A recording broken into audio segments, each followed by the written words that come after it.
கலைஞர் தொலைக்காட்சி நேயர்களுக்கு வணக்கம். இந்த உலகத்திலேயே பெஸ்டான லென்ஸ் நம்ம கண்ணு தான்.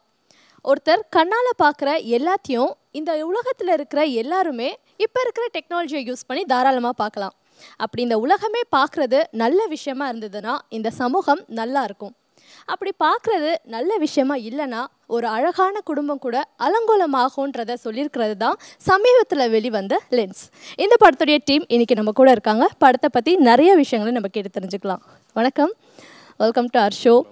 ஸோ லென்ஸ் ஒரு அருமையான படத்தை வந்து கொடுத்துருக்கீங்க அப்படின்னு ஒரு வரியில் சொல்லக்கூடிய விஷயம் இல்லை இந்த படம். இப்படி ஒரு கதையை வந்து நீங்கள் சூஸ் பண்ணுறதுக்கான காரணம் என்ன சார்? கதையை சூஸ் பண்ண காரணம் வந்து ரொம்ப சிம்பிள். நான் நடிகன் ஆகணும்னு தான் சென்னைக்கு வந்தேன். யூஎஸில் வேலை பார்த்துட்டு இருந்தேன். அங்கே ஆக்டிங் படிச்சுட்டு இங்கே ஆக்டர் ஆகணும்னு வந்து நானும் என்னோடய ஃப்ரெண்டும் சுற்றிக்கிட்டு இருந்தோம். அதில் இந்த படத்தில் அவன் ஃப்ரெண்டாக நடிச்சிருக்கான், ராஜ்கிருஷ்ணா அப்படின்ட்டு. அகெயின் ஆக்டராக அப்படியே தேடிட்டு இருந்தேன். Again frustrations. So I thought okay, சின்ன பட்ஜெட்டில் இந்த படம் பண்ணலாம், எனக்காக நான் இந்த கதையை எழுதலாம், நானே நடிக்கலாம், இதெல்லாம் நினச்சி தான் நான் வந்து ஆரம்பித்தேன். ஆனால் ஆரம்பிக்கும்போது ஜஸ்ட் ஒரு த்ரில்லராக இருக்கிறதோட அதில் எதனா ஒரு தீம் ஸ்ட்ராங்காக இருக்கணும்னு எனக்கு தோணுச்சு. ஸோ நெட்டில் போய் தேடும்போது சைபர் க்ரைமோட மோஸ்ட்லி நிறைய பார்த்தீங்கன்னா இந்த எம்எம்எஸ் ஸ்கேண்டல், இந்த திருட்டு வீடியோ வெளியே வரதுனால நிறைய பேர் அஃபெக்ட் ஆகி நிறைய பேர் சூசைட் கமிட் பண்ணுறாங்க, நிறைய ஃபேமிலிஸ் அஃபெக்ட் ஆகுது அப்படின்னு நியூஸ் எக்கச்சக்கமாக ஆன்லைனில் இருந்தது. This is I'm trying 4 years back, இப்போவும் நடந்துக்கிட்டு இருக்கு. அப்படி பார்த்துட்டு இருக்கும்போது அமாண்டா டாட் சூசைட் நோட் அப்படின்ட்டு ஒரு வீடியோ நான் பார்த்தேன். கனடாவில் ஒரு பொண்ணு ஃபேஸ்புக்கில் ஒருத்தன் கூட ஃப்ரெண்ட் ஆகி அவனுக்காக அவள் வந்து கொஞ்சம் அவளோட பாடியை வந்து எக்ஸ்போஸ் பண்ணி ஃபோட்டோஸ் எடுக்க அலோவ் பண்ணியிருக்கா. அவன் வந்து அதை எல்லாருக்கிட்டையும் ஷேர் பண்ணிட்டான். அண்ட் அங்கேருந்து அவமானம் தாங்க முடியாத வேறு டிஸ்ட்ரிக்ட், வேறு ஸ்கூலுக்கெலாம் அந்த பொண்ணு ஃபேமிலியும் மூவ் பண்ணாங்க. பட் அங்கேயும் இது துரத்திக்கிட்டே வந்தது. லாஸ்ட்டில் ஆல்கஹாலிசம், அப்புறமா அந்த மாதிரி டிப்ரெஷன் ரிலேட்டட் நிறைய இதில் போய் ஷி குடன்ட் பேர் இட் எனிமோர். அண்ட் அவங்க வந்து யூடியூப்பில் அவங்களோட சொந்த சூசைட் நோட்டை I am Amanda dot and அப்படி சொல்லி அதுக்கப்புறம் அவங்க இறந்துடுறாங்க. அந்த வீடியோ நான் பார்த்தேன் and I got very much affected. ரொம்ப எமோஷ்னலாக இருந்து and I decided that day தான் இதுதான் என்னோட கதையோட தீம் இதுதான் இருக்கும் அப்படின்னு நான் டிசைட் பண்ணேன். இந்த படத்துடைய கதை வந்து எப்படி நீங்கள் சூஸ் பண்ணீங்க அப்படின்றத வந்து சொன்னீங்க. இந்த படத்துடைய கதை வந்து கண்டிப்பாக இதுக்கு ரிலேட்டடாக தான் இருக்குது. படம் பார்த்தவங்களுக்கு தெரியும். படம் பார்க்காதவங்களுக்காக சில விஷயங்கள் இந்த படத்தை பற்றி சொல்லுங்கள். படம் பார்க்காதவங்க இப்போ மோஸ்ட்லி எல்லாருமே ட்ரெய்லரை வந்து எல்லா இடத்துலையும் பார்த்துருப்பாங்க, மோஸ்ட்லி ஆன்லைனில் பார்த்துருப்பாங்க. பார்த்த உடனே எல்லோரும் ஒரே ஷாக்காக என்னடா அது பயங்கர ஒரு ஆபாச படம் மாதிரி இருக்கே அப்படின்னு நிறைய பேர் நினைக்கலாம். ஆனால் ஒரே ஒரு வார்த்தையில் சொல்லணுன்னா இப்போ வர்ற நிறைய குடும்பமோடு நம்ம போய் தியேட்டரில் பார்க்குற நிறைய சர்டிஃபைட் படத்தில் வர்ற குத்து சாங் அளவுக்கு ஆபாசம் இந்த படத்தில் இல்லை அப்படின்றது தான் என்னோடய நம்பிக்கை. அண்ட் 2 வந்து இதில் நல்ல ஒரு கதை இருக்குது. இது ஒரு த்ரில்லர் ஜானரில் இதோட திரைக்கதை அமைக்கப்பட்டிருக்கு. அதனால் டெஃபினட்டாக ஒரு என்டர்டெயின்மெண்ட் வேல்யூ டெஃபினட்டாக இருக்குது. அதே டைமில் ரொம்ப ஸ்ட்ராங்கான ஒரு சோஷியல் கண்டென்ட்டும் இதில் இருக்குது. ரொம்ப நிறைவாக, ரொம்ப திருப்தியாக தான் இந்த படத்தை பார்த்து வெளியே வருவாங்க. உங்களை பற்றி சொல்லணும் அப்படின்னா, இதுக்கு முன்னாடி நீங்கள் பண்ண படங்கள்லேருந்து உங்களுடைய கேரக்டராக இருக்கட்டும், இந்த படத்தில் நீங்கள் பண்ண ஒரு கேரக்டராக இருக்கட்டும், ரொம்பவே ஒரு வித்தியாசமான கேரக்டர் பண்ணியிருக்கீங்க. அண்டு டெஃபினெட்லி இந்த படம் வந்து உங்கள் கெரியரில் ஒரு நல்ல நேம் உங்களுக்கு கொடுக்கக்கூடிய ஒரு படமாக இருக்கும்னு நினைக்கிறேன். ஏன்னா அந்தளவுக்கு உங்கள் பர்ஃபார்மன்ஸ் வந்து இருந்தது.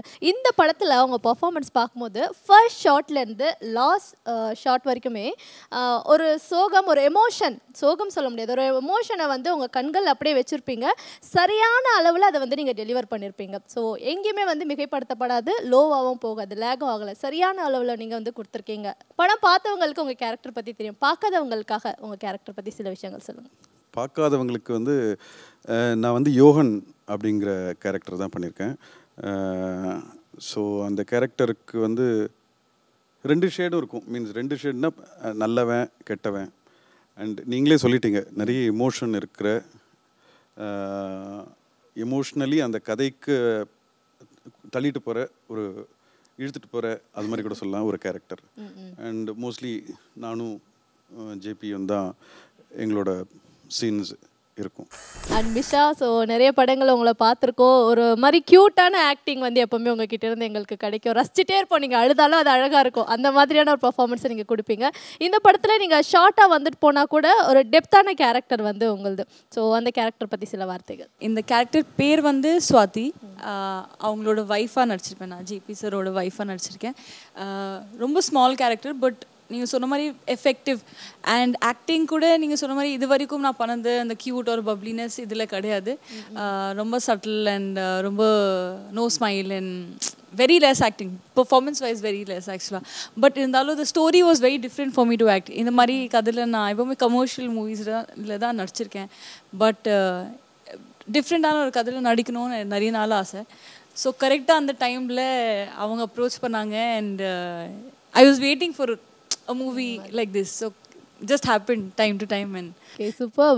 And சார், உங்களுடைய கேரக்டரும் பார்த்தீங்கன்னா நிறைய அந்த மாதிரி ஆட்களை வந்து நாங்கள் சந்திச்சிருக்கோம். அந்த மாதிரியான ஒரு கேரக்டர் ரொம்ப கேஷுவலாக வந்து உங்களுடைய பர்ஃபார்மன்ஸ் வந்து கொடுத்துருந்தீங்க. ஸோ எஸ்ஐயாக வந்து நீங்கள் நடிச்சிருந்தீங்க.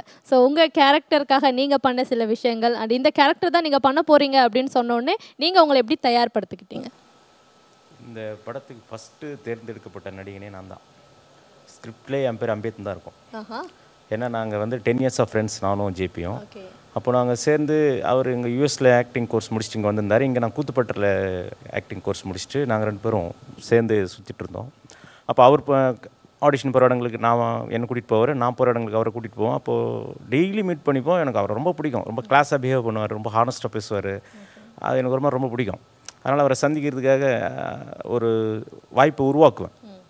அப்படி பேசிட்டே இருக்கும்போது அவருக்கு ஸ்க்ரீன் ப்ளே பற்றின அறிவு வந்து எனக்கு ஆச்சரியமாக இருந்தது. இவ்வளோ ஸ்க்ரீன் ப்ளே பற்றி பேசுகிறீங்க, வேர்ல்டு வைடு இவ்வளோ சினிமாஸ் பார்த்துருக்கீங்க, இங்கே வர சினிமாஸ் எப்படி நீங்கள் கிரிட்டிசைஸ் பண்ணுறீங்க, நீங்கள் ஏன் டைரக்டர் ஆகக்கூடாது அப்படின்னு நான் சொன்னேன். அவருக்கு அந்த எண்ணம் ஆல்ரெடி இருந்தது, மற்றவங்களும் சொல்லியிருப்பாங்க, நான் ரொம்ப ஸ்ட்ராங்காக சொன்னேன். ஸோ அதுக்கப்புறம் உட்காந்து ஒரு 4 yearsக்கு முன்னாடி ஒரு 2 ஸ்கிரிப்ட் ரெடி பண்ணிட்டார். அந்த 2 ஸ்கிரிப்ட்லையுமே நான் ஆல்ரெடி செலக்டட். 2 ஸ்கிரிப்ட்லையுமே என் பேர் அம்பேத்னு இருக்கும், எனக்கு ஒரு கேரக்டர் இருக்கும். அதனால் ஃபஸ்ட்டு நான் தான் செலக்ட் ஆனேன். அதனால் ப்ரிப்பேர் பண்ணுறதை பற்றி ஒன்றும் இல்லை. என்னோடய பர்சனாலிட்டி தெரிஞ்சு எல்லாமே தெரிஞ்சு தான் அவர் அந்த ரோல் எனக்கு கொடுத்துருக்காரு. ஸ்பாட்லேயுமே அவர் என்ன சொன்னாரோ அதை நான் செஞ்சேன்.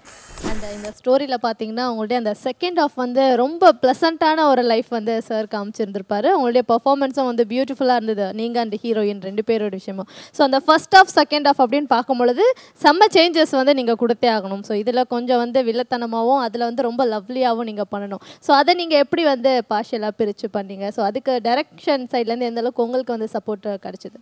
ஃபஸ்ட்டு சப்போர்ட்லாம் பண்ணல. 2 பேர், இவரும் எஸ்ஆர் கதிரும் ஃபஸ்ட்டு எனக்கு சொன்ன கண்டிஷனே தான்.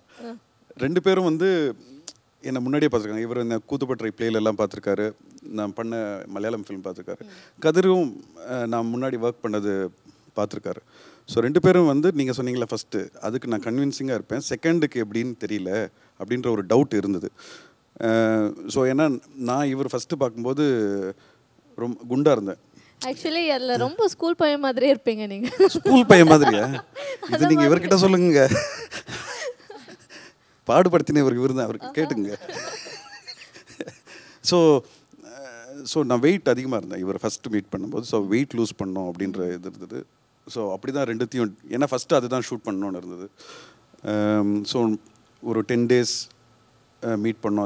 அப்புறம் இன்னும் ஒரு 10 days அப்புறம் ஸோ ஹேர் ஸ்டைலிஸ்ட்கிட்டலாம் போயிட்டு நாங்கள் சேஞ்ச் பண்ணி காஸ்டியூம்லாம் பார்த்து அப்புறம் கன்வின்ஸ் ஆனாங்க. அப்புறம் ஓகே நாங்கள், எனக்கு என்னென்னா நான் நிர்பந்தத்துக்கு விளைச்சிருவேன். எனக்கு வந்திருக்கு, நான் இதை கண்டிப்பாக செஞ்சே ஆகணும். ஸோ அதனால் நான் கண்டிப்பாக செய்வேன். இல்லைன்னா நான் செஞ்சுருந்துருக்க மாட்டேன். எனக்கு பிடிக்கலையோ இல்லை அப்படின்னு சொல்லிட்டாலும் செஞ்சுருக்க மாட்டேன். எனக்கு ரொம்ப பிடிச்சிருந்தது அண்ட் நிர்பந்தத்துக்கு வேலை செய்கிறது எனக்கு ரொம்ப பிடிக்கும். ஸோ அதனால் அவங்களுக்கு பேரா நடிச்சிருந்தாங்க, அவங்கள பற்றி நம்ம டெஃபினெட்லி பேசியே ஆகணும். லைக் மொழி படத்தில் ஜோதிகா மேமுடைய பர்ஃபார்மன்ஸ் எப்படி இருந்ததோ அதுக்கு நிகராக வந்து அவங்க கொடுக்க ட்ரை பண்ணியிருந்தாங்க. ரொம்ப அழகான ஒரு பர்ஃபார்மன்ஸ் வந்து அவங்க கொடுத்துருந்தாங்க. அவங்க இருந்திருந்தா நல்லா இருந்திருக்கும். அவங்கள பற்றி சில வார்த்தைகள் சொல்லுங்களேன். See, as a first time director அந்த ஒரு போல்டான ரோலுக்கு நான் வந்து ரொம்ப ஒரு ஆக்டரை செலக்ட் பண்ண நான் ரொம்ப கஷ்டப்பட்டேன். ஒன்று வந்து அது ரொம்ப போல்டான ரோலு, 2 வந்து நான் ஃபஸ்ட் டைம் டைரக்டர் அண்ட் என்கிட்ட பட்ஜெட் அதிகமாக கிடையாது, பெருசாக சம்பளம் கொடுக்க முடியாது. அதனால் அந்த கேரக்டர் மட்டும் எனக்கு செலக்ட் பண்ண ரொம்ப கஷ்டப்பட்டேன். ஃபோட்டோஸ் அந்த ஃபோட்டோ பார்த்து மட்டும் தான் நான் செலக்ட் பண்ணேன். அவங்க பெங்களூரில் இருந்தாங்க, ஃபோட்டோ அமிச்சாங்க. அமிச்சோடனே வேணாம் நீங்கள் செல்ஃபி எடுத்து அனுப்புங்க, எனக்கு இந்த மேக்கப் இந்த நீங்கள் ப்ரொஃபைல்லாம் வேண்டாம், just send me a simple picture அப்படின்ட்டு அதை அமிச்சாங்க. பார்த்து நானும் கதிர் சாரும் பார்த்தோம், அப்படி தான் செலக்ட் பண்ணோம். யா அண்ட் தென் நேராக அவங்கள நான் பார்க்குறது ஷூட்டில் தான். அவங்க ரொம்ப ரொம்ப கோஆப்ரேட் பண்ணி நடித்தாங்க ஆக்சுவலி. அந்த சீனும் அதில் ஒரு ஒரு ஒரு சட்டிலான ஒரு ஒரு எமோஷன் இருக்குது அந்த கேரக்டருக்கு. அது அவங்க கரெக்டாக பண்ணியிருக்காங்கன்னு நினைக்கிறேன். இப்போ உங்கள் எல்லாருக்குமே ஒரு காமனான கேள்வி நான் கேட்குறேன். நான் முன்னாடியே சொன்ன மாதிரி தான், பெஸ்ட்டான லென்ஸ் என்னென்னா நம்ம கண்ணு தான். ஸோ உங்கள் கண்கள் மூலமாக நீங்கள் பார்த்த நல்ல விஷயங்கள் அண்டு நல்லா இல்லாத சில விஷயங்கள் என்ன அப்படின்ட்டு ஒன்று சொல்லுங்கள். ஒரு நல்ல விஷயம், ஒரு நல்லா இல்லாத ஒரு விஷயம், தவிர்க்கப்பட வேண்டிய ஒரு விஷயம். நீங்கள் தவிர்க்கப்பட வேண்டிய விஷயம். தவிர்க்கப்பட வேண்டியது முதல்ல சொல்லியிருந்தா ஏதாவது யோசிச்சு வச்சு வந்திருப்பேன். திடீர்னு கேட்குறீங்க. ரொம்ப யோசிக்கிறீங்க. சரி, ஒன்று பண்ணலாம், நீங்கள் அப்படியே யோசிச்சு வைங்க. நம்ம அடுத்தடுத்த கேள்விகள் போயிட்டு இந்த செஷனை கடைசியாக வச்சுக்கலாமா? உடனே சரி ஸ்கூல் இல்லை ஆக்சுவலாக நல்ல கொஸ்டின் தான், நம்ம கண்டிப்பாக பண்ணலாம். ஆக்சுவலி இந்த படம் மட்டும் இல்லை, இந்த இன்டர்வியூ கூட ஆடியன்ஸ்க்கு ஒரு அவேர்னஸ் கொடுக்கணும் அப்படின்றதுக்கு தான் இந்த மாதிரியான கொஸ்டின்ஸில் நான் வந்திருக்கேன். ஸோ யோசிக்க டைம் வேணும்னு நினைக்கிறேன். சரி, நீங்கள் டைம் எடுத்துக்கோங்க, நம்ம மற்ற கேள்விகளுக்கெல்லாம் போயிட்டு வந்துடலாம். ஓகேவா? ஸோ நீங்கள் அவங்கள பற்றியும் சில வார்த்தைகள் சொல்லுங்கள். முதல்ல இதில் பாலாஜி அப்படின்ற ஒருத்தர் என்னை ரொம்ப ஹெல்ப் பண்ணியிருக்காரு. அவர் இந்த படத்தோட கலரிஸ்ட். இப்போ டிஜிட்டல் கேமரா வந்ததுக்கப்புறம் ஒரு colouring of the film, grading of the film ரொம்ப ரொம்ப important. Look and feel of the film grading டேபிளில் நடக்குது. ஸோ அவர்கிட்ட தான் நான் முதல்ல இந்த கதையை சொன்னேன். முதல்ல இந்த மாதிரி பாலாஜி இப்படி இருக்குது, இப்படி பண்ணலாமான்னு. ஸோ அவர் எனக்கு எல்லா தைரியத்தையும் கொடுத்து சொன்னார், இந்த படத்தை நீ முடி, டோன்ட் வரி அபவுட் மணி, எல்லாமே நம்ம இங்கே பண்ணிக்கலாம். ஸோ அந்த இனிஷியல் ஃபஸ்ட்டு எடிட்டிங்லேருந்து, டேட்டா பேக்கப்லேருந்து, கிரேடிங், அப்புறமா ஃபெஸ்டிவல்ஸ்க்கு டிசிபி அனுப்பதுலேருந்து, டிவிடிஸ் கட் பண்ணி கொடுக்குறது, ப்ளூரேஸ், இது எல்லாமே எனக்கு அவர் தான் பண்ணி கொடுத்தாரு.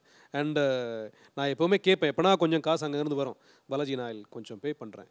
இல்லை வேண்டாம், நான் அவன்கிட்ட கேட்டேன், நான் கேட்கல, நீ படத்தில் காசு சம்பாதிச்சான மட்டும் எனக்கு திருப்பி கொடு, இந்த படம் வெளியே வரணும், இந்த ஒரு கதையை நீ சொல்கிற இதுக்கு ஐ வாண்ட் டு கான்ட்ரிபியூட் யூனோ.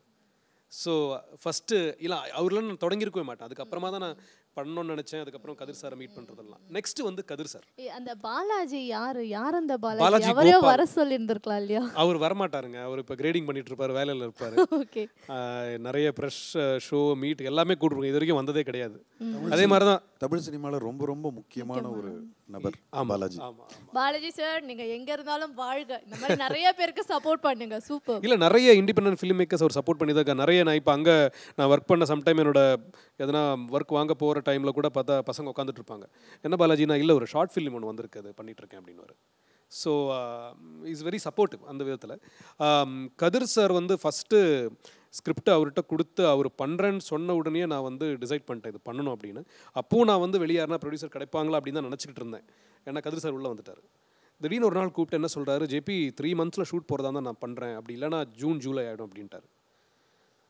நான் என்ன சொல்கிறதுன்னு தெரில. ஓகே சார் போயிடலாம். ஏன்னா அவருக்கு வேற ஒரு கமிட்மெண்ட் இருந்தது டிசம்பரில். நான் அவங்ககிட்ட என்ன சொல்கிறதுன்னு தெரில, நீங்கள் எஸ்னா நான் நோ சொல்லிடுறாங்க அப்படின்ட்டார். எஸ் சொல்லிட்டுங்க சார்ன்ட்டேன். I didn't have anything in with me. நான் அதுக்கப்புறமா கட் பண்ணி அப்படியே யோசிச்சு என் ஃப்ரெண்ட்ஸை கால் பண்ண, அப்புறம் என் ஒய்ஃப் கிட்ட பேசினேன். என்ன பண்ணலாம் அப்படின்னு டிஸ்கஸ் பண்ணும்போது ஐ டிசைடட், இருக்கிறது என்னென்ன இருக்குது, சரி ஊரில் ஒரு இடம் இருக்குது, கொஞ்சம் காசு இருக்குது, இது எல்லாத்தையும் விற்றுடலாம், let us make the film. Friends எல்லாம் கால் பண்ணேன். அண்ட் சித்தார்த் விபின் இதில் பிகினிங் பண்ணும்போது அவர் அதில் காசு போட்டிருக்காரு, மியூசிக் பண்ணியிருக்காரு அந்த வெர்ஷனில். அந்த மாதிரி நிறைய பேர் காசு கொடுக்குறேன்னு சொன்னாங்க. வீட்லேயும் சப்போர்ட் பண்ணாங்க. அதனால் விற்று காசெல்லாம் எடுத்தோம் அண்ட் ஆரம்பித்தோம். அண்டு ஏன்னா இது சொல்கிறேன்னா, கதிர் சார் உள்ளே வந்ததுக்கு அப்புறமா எல்லாமே எனக்கு ஈஸியாகிடுச்சு. ஒரு தைரியம் தான். ஏன்னா இது வரைக்கும் நான் படம் பண்ணவங்க யாருமே என் கூட இல்லை, எல்லாருமே ஃப்ரெஷ். என்னோடய ஃப்ரெண்ட்ஸ் தான் அசிஸ்டன்ஸாகவும் ஒர்க் பண்ணாங்க. என்ன நான் எழுதுனேனோ எனக்கு அதை அப்படியே படமாக்கி அவர் கொடுத்துருக்காரு. அது ஒன்று. 2 ஃபஸ்ட்டே நாங்கள் ஷார்ட் டிவின்ஸ் எல்லாம் போட்டு இது எவ்வளோ நாளில் இதை ஷூட் பண்ணி முடிக்கலாம் அப்படின்றது ஷூட் போகிறதுக்கு முன்னாடியே நாங்கள் டிசைட் பண்ணிட்டோம். இன்றைக்கி இவ்வளோ ஷார்ட்ஸ் தான் எடுக்க போகிறோம் அப்படின்னு. அதனால் பிளான் பண்ண முடிஞ்சது. கரெக்டாக மூணாரில் 10 நாள், இங்கே 20 நாள், 30 நாளில் ஃபுல் ஷூட் முடிச்சிட்டேன். அதுக்கு ஒரே காரணம் அவர் தான். 1, 2 சாதாரணமாக நிறைய லைட் வேணும், அது வேணும், இது வேணும்லாம் கேட்பாங்கன்னு கேள்விப்பட்டிருக்கேன். எனக்கு வேறு கேமராமேன் கூட ஒர்க் பண்ண எக்ஸ்பீரியன்ஸ் கிடையாது. என்ன மினிமமாக நான் கொடுத்தேனோ அதை வச்சு எனக்கு இப்போ நிறைய கொடுத்த மாதிரி ஒரு அவுட்புட் அவர் கொடுத்துருக்காரு. இப்போ இந்த ட்ராவலில் ஒரு ரொம்ப நல்ல நண்பராக மாறிட்டார். இப்போ நான் கேட்க போகிற கேள்வி பார்த்தீங்கன்னா, வழக்கமாக டேரக்டர்ஸ் கிட்ட தான் நாங்கள் கேட்போம். பட் நான் உங்ககிட்ட கேட்குறேன். ஏன்னா படத்துடைய ஆரம்ப காலத்துலேருந்தே நீங்கள் இருக்கீங்க அண்ட் இப்போ வரைக்கும் நீங்கள் அவருக்கு சப்போர்ட்டிவாக இருக்கீங்கன்றதால, இது வரைக்கும் இந்த படம் வாங்கின விருதுகளை பற்றி சொல்லுங்கள். டெல்லி ஃபிலிம் ஃபெஸ்டிவலில் பெஸ்ட் ஸ்க்ரீன் ப்ளே, அப்புறம் லோனாவாலா புனே அங்கே வந்து best debut director, best screenplay கொலப்பொடி ஸ்ரீனிவாஸ் அவார்டு வாங்கியிருக்கு. இன்னொரு நேம் மறந்துட்டேன், Jagran film festival best Jagran film ஃபெஸ்டிவலில் பெஸ்ட் டைரக்டர். இது எல்லாமே இப்போ சொன்னால் மிகையாவோ இல்லை ஒரு அப்கமிங் ஆக்டர் ஒரு டைரக்டருக்கு ஐஸ் வைக்கிற மாதிரியே இருக்கும். மேபி அது ஜேபிக்கு தெரியுன்றது தான். அது எழுதி இருக்கும்போதே நான் சொன்னேன். எழுதியிருக்கும்போது நான் ஃபஸ்ட்டு இங்கிலீஷில் படித்த புக்கே அந்த ஸ்கிரிப்ட் தான். எனக்கு இங்கிலீஷ்லலாம் வாசிக்கலாம் வராது. ஸ்கூலில் வந்து பாஸ் மார்க் வாங்குற அளவுக்கு தான் எனக்கு இங்கிலீஷ் தெரியும். ஸோ அதை நான் போராடி படிச்சுட்டு அதை படிக்கும்போது அதுக்கு ஃபோன்லாம் பண்ணுவேன், இப்படி ஒரு சென்டென்ஸ் இருக்குது, என்ன அர்த்தம், அப்புறம் படிங்க அப்படின்னு படிச்சுட்டு அப்படி சொல்லுவார். அப்படி தான் அதை நான் போராடி படித்தேன். அப்படி இருந்துமே நான் வந்து அந்த என்ன இமோஷன் புரிஞ்சுக்கிறதுக்கு லாங்குவேஜ் ஒன்றும் பெரிய இது இல்லைல்ல. அதனால எனக்கு அது ரொம்ப ரொம்ப பிடிச்சிருந்து. நான் உங்களுக்கு வந்து லேடிஸ் சப்போர்ட் பயங்கரமாக இருக்குது இந்த படத்தை நீங்கள் ஃபஸ்ட் பண்ணிங்கன்னா, தயவுசெய்து இதை பண்ணுங்கள் ஃபஸ்ட்டு அப்படின்னு. ஏன்னா என்ன மாதிரி ஒரு அப்கமிங் ஆக்டர்கிட்ட ஃபுல் ஸ்கிரிப்டை கொடுத்து படிச்சுட்டு கருத்து கேட்குற அளவுக்குலாம் இங்கே ஒன்றும் அவ்வளோலாம் ஒன்றும் ஹெல்த்தியான சுச்சுவேஷன்லாம் இல்லை. பட் அதில் அப்படி அவர் பண்ணுற நாங்கள் ஃப்ரெண்ட்ஸுன்றது தான். அதுக்கப்புறம் இந்த படத்துக்கு கொலப்பொடி ஸ்ரீனிவாஸ் அவார்டு வாங்கினதும் அவர் எனக்கு ஃபோன் பண்ணார். பிரசாத் லேபில் போய் கட்டி பிடிச்சிக்கிட்டு அவங்க டீக்கல்ல எல்லாம் எங்களை வேடிக்கை பார்க்குறேன். எனக்கு பயங்கரம் அது இது நம்ம எதிர்பார்த்தது. நம்ம நண்பருக்கு இப்படி ஒரு அமையுது, ஒரு நேஷ்னல் லெவலில் ஒரு ரெகக்னிஷன் அமையுது. இப்போது படம் நல்லபடியாக வந்திருக்கு, பெரிய ரிவ்யூ கிடச்சிருக்கு. சொல்லப்போனால் இப்போ வெற்றிமாறன் சாருக்கு இந்த சந்தர்ப்பத்தை பயன்படுத்தி ஒரு பெரிய தேங்க்ஸ் சொல்கிறேன். அவங்க உள்ளே வந்துட்டும் இதை பெருசாக வந்து கொண்டு வந்துட்டாங்க. அவருமே எனக்கு ஒரு 12-13 இயர்ஸ்க்கு மேலே ஃப்ரெண்டு. ஆமாம், நான் போய் அவர் இப்போ ப்ரெஷ் ஷோக்கு வந்தப்போ கூட போய் பார்த்து அணைச்சிக்கிட்டேன். ஸோ அந்த மாதிரி எல்லாம் ஒரு விஷயம் ஹானஸ்ட்டாக தொடங்குற ஒரு விஷயம் சொல்கிறாங்க இல்லையா, வெல் பிகின் ஆப்டன், அந்த மாதிரி அந்த ஹானஸ்ட்டாக தொடங்குற விஷயம் கண்டிப்பாக அதோட உயரத்தை அதை அடைஞ்சே தீரும். அதுக்கு ஒரு உதாரணம் இந்த படம். இப்போ அந்த காமனான கேள்வி வந்து நான் கேட்க தான் போகிறேன், நீங்கள் பதில் சொல்லி தான் ஆகணும். ஏன்னா அது ஒரு அற்புதமான கேள்வி, உங்கள் பதில்களும் அற்புதமாக இருக்கும்ன்றது என்னுடைய நம்பிக்கை. ஸோ நீங்கள் உங்கள் லென்ஸ் மூலமாக பார்த்து ரசித்த விஷயம் ஒன்று, அண்ட் தவிர்க்கப்பட வேண்டிய விஷயம் இது அப்படின்னு ஃபீல் பண்ண ஒரு விஷயத்தையும் சொல்லுங்கள். லென்ஸ் சம்மந்தமாக பெங்களூர் ஃபெஸ்டிவலில் யங்ஸ்டர் பசங்க இருப்பாங்களே, ஒரு 20-22 வயசு பசங்க ஒரு பெரிய குழுவாக சூழ்ந்து ஜேபியை வந்து பயங்கரமாக அப்ரிஷியேட் பண்ணாங்க. அவர் தான் டைரக்டர் அப்படின்னு. அது எனக்கு பார்க்குறதுக்கு கண்கொள்ளா காட்சியாக இருந்தது, பார்த்து ரசித்த காட்சி. அது இங்கே தமிழ்நாட்டில் நடக்கிறதுக்கு வெயிட் பண்ணிட்டுருக்கிறேன். அவ்வளோதான், நான் பதில் சொல்லிட்டேன். இது வந்து நீங்கள் ரசித்த காட்சி, தவிர்க்கப்பட வேண்டிய ஒரு காட்சி சொல்லுங்கள். இங்கே சென்னையில் இருக்கிற இந்த டிராஃபிக் வயலேஷன் இருக்கு இல்லையா, அது சார்ந்து டெய்லி யாராவது பைக்லேருந்து விழுறதை பார்க்குறேன். இதுதான் நான் பார்க்க விரும்பாத காட்சி. நானும் இன்னும் பைக் தான் ஓட்டிகிட்ருக்கிறேன். அதனால் சுயநலன்னு சொல்லலாம். இந்த காட்சி தான் பார்க்க விரும்பாத காட்சியாக இருக்குது. ரெண்டுமே நான் படம் சம்மந்தமாக சந்தோஷப்பட்டது வந்து சென்னை ஃபிலிம் ஃபெஸ்டிவலில் லென்ஸ் ஸ்க்ரீன் ஆச்சு. ஸ்டார் கமர்ஷியல் ஃபிலிம்க்கு எப்படி இருக்கும் அந்த மாதிரி பார்த்தாங்க. அது நடந்த ஒரே festival, I think Chennai film festival ஒரே ஸ்க்ரீனிங் அதுதான் நினைக்கிறேன். அந்த மாதிரி நான் பார்க்கல. அது எனக்கு பயங்கர சர்ப்ரைசிங்காக இருந்தது. இது படம் சம்மந்தமாக நான் சமீபத்தில் வந்து வேற ஒரு ஷோ இந்த படம் சம்மந்தமாக போகும்பொழுது வினுப்ரியா அப்படிங்கிறவங்க இறந்துட்டாங்க. நியூஸ் பேப்பர்லலாம் பார்த்துருப்போம். இதே மாதிரி எங்கள் படத்தில் வர மாதிரி இருந்தது. அவங்களோட பேரண்ட்ஸ் வந்து எங்கள் கூட அந்த ஷோவில் இருந்தாங்க. அவங்கள பார்த்து ரொம்ப வருத்தமாயிடுச்சு. அவங்களுக்கு நடந்ததை சொல்கிறாங்க. என் பக்கத்தில் உட்காந்துருக்காங்க அப்பாவும் அம்மாவும். அவங்க ஃபேஸே பார்க்க முடியல அவங்க சொல்கிறத கேட்கும்போது. ஸோ அது ரொம்பவே அஃபெக்ட் பண்ணுச்சு. ஸோ தவிர்க்க வேண்டியது இந்த மாதிரி முடிவுகள், அது இல்லை சொல்யூஷன் அப்படின்னு நான் நினைக்கிறேன். என்ன சொல்கிறதுன்னு தெரியல. பட் பார்க்கக்கூடாதுன்னு நான் நினைக்கிறது, நான் பார்த்துட்டு இருந்தது இந்த படத்தில் அந்த கேரக்டருக்கு உண்மையாக இருக்கணும்னா. ஏன்னா இந்த கதை எழுதுறதுக்கு முன்னாடி வரைக்கும் இந்த பான் கிளிப்ஸ், பான் வீடியோஸ், அப்புறமா இந்த யூனோ ப்ரைவேட் இந்த நிறைய ஷேர் பண்ணுவாங்க இல்லையா, இல்லீகலான இந்த வாட் இஸ் ஹிடன் கேமராஸ், நான் அது நிறைய பார்த்துருக்கேன். பட் இந்த கதை எழுதி இந்த அமாண்டா சூசைட் நோட் அந்த வீடியோ பார்த்து இந்த கதை எழுத ஆரம்பிச்சதுக்கப்புறம் நான் அதை ஸ்டாப் பண்ண ஒரு விஷயம். எனக்கு ஆக்சுவலி பிடிச்சது ஆஸ் அன் ஆக்டராக இந்த நம்ம அந்த மொமெண்ட்டில் போயிட்டு ஆக்ஷன் அப்படின்னு சொல்லுவாங்க, சொன்ன உடனே ஒரு செப்ரேட்டாக ஒரு எனர்ஜி வரும், ஒரு ஃபீல் வரும், யூனோ. அது எனக்கு ரொம்ப பிடிச்சது. அது வந்து அந்த டைமில் மட்டும்தான் வரும். அதுக்கப்புறமா மானிட்டரில் நம்மளை பார்த்தா சம்டைம் நம்மளை பிடிக்காது, நம்ம நல்லா நடிச்சிருக்க மாட்டோம், அதெல்லாம் வேறு விஷயம். அந்த ஒரு மொமெண்ட்டில் யூ கெட் சம்திங், ஒரு ஹை. அது எனக்கு ரொம்ப பிடிக்கும். இது நான் I don't know whether I answered your question right, but நீங்க வந்து இத சொல்லும் பொழுதே எந்த அளவுக்கு நெகிழ்ச்சியா அதை சொன்னீங்கன்றத பார்க்கறதுக்கே நல்லா இருக்குது. இப்போ ஒரு நல்ல அருமையான படத்தை வந்து எல்லாருமே இணைஞ்சு கொடுத்துருக்கீங்க, வாழ்த்துக்கள். ஏன்னா இந்த மாதிரியான படம் பண்றதுக்கு ஒரு போல்ட்னஸ் வேணும். முதல் படமே வந்து ஒரு தரமான படமாகவும் கொடுத்துருக்கீங்க, மக்களுக்கு பயனுள்ள படமாக கொடுத்துருக்கீங்க. Thank you so much. தொடர்ந்து வித்தியாசமான படங்கள், நல்ல படங்கள் நீங்கள் கொடுக்கணும். அண்ட் உங்களுடைய இந்த முதல் ஸ்டெப்பே உங்களுக்கு வெற்றியை கொடுத்துருக்கு. பல படிகள் நீங்கள் ஏறுறதுக்கு கலைஞர் தொலைக்காட்சி சார்பாக வாழ்த்துக்கள். Thank you so much for this wonderful. And actually I want to add one more thing. கதிர் பற்றி எல்லா பற்றியும் சொல்லிட்டேன். ஆனால் முக்கியமாக இந்த நம்ம ஏன் இங்கே இருந்து பேசிகிட்டு இருக்கோம்னா அவரை பற்றி பேசலை, வெற்றிமாறன் சார். அது நான் சொல்ல நினைக்கிறேன். Because I want to thank Vetrimaaran sir and Mini Studio Vinoth. ஏன்னா என்ன மாதிரி இது ரொம்ப சின்ன இண்டிபெண்ட் படம். இது வரைக்கும் தமிழ் சினிமாவில் இப்படி ஒரு இண்டிபெண்டான ஒரு படம் வந்து இவ்வளோ ஒரு மெயின் ஸ்ட்ரீம் ரிலீஸ் இது வரைக்கும் வந்ததே கிடையாது. அதுக்கு வந்து பெரிய ஒரு தேங்க்ஸ். அவங்க வந்து இந்த கண்டென்ட்டை பார்த்து அதை எடுத்து எல்லாருக்கும் போய் சேரணும் அப்படின்னு நினச்சா அவங்க நல்ல மனசுக்கு இந்த டைமில் நான் வந்து டெஃபினட்டாக நன்றி சொல்லி ஆகணும்.